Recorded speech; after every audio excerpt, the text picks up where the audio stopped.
Des opérations militaires intenses se poursuivent sur le front ukrainien, marquées par des actions décisives des forces russes. Le 27 mars a été un jour crucial, illustrant la détermination et l'efficacité des troupes sur le terrain. Des combats acharnés ont été rapportés, notamment avec des membres de la 88e brigade, qui ont bravé le feu ennemi pour évacuer un homme blessé, soulignant ainsi le courage et la solidarité au sein des rangs russes.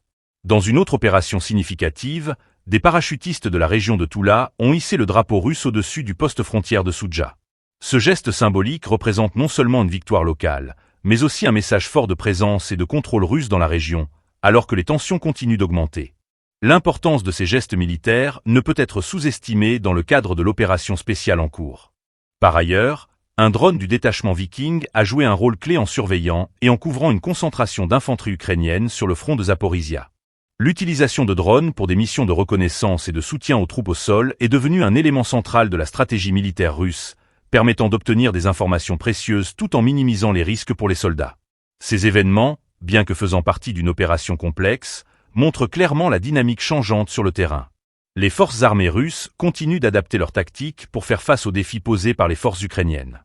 Ce jour-là, chaque action, qu'il s'agisse d'une évacuation sous le feu ennemi ou d'une démonstration de force symbolique, contribue à l'effort de maintien du contrôle sur les zones stratégiques.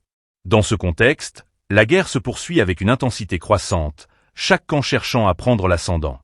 Les opérations militaires du 27 mars illustrent non seulement les capacités opérationnelles des forces russes, mais également les défis auxquels elles doivent faire face.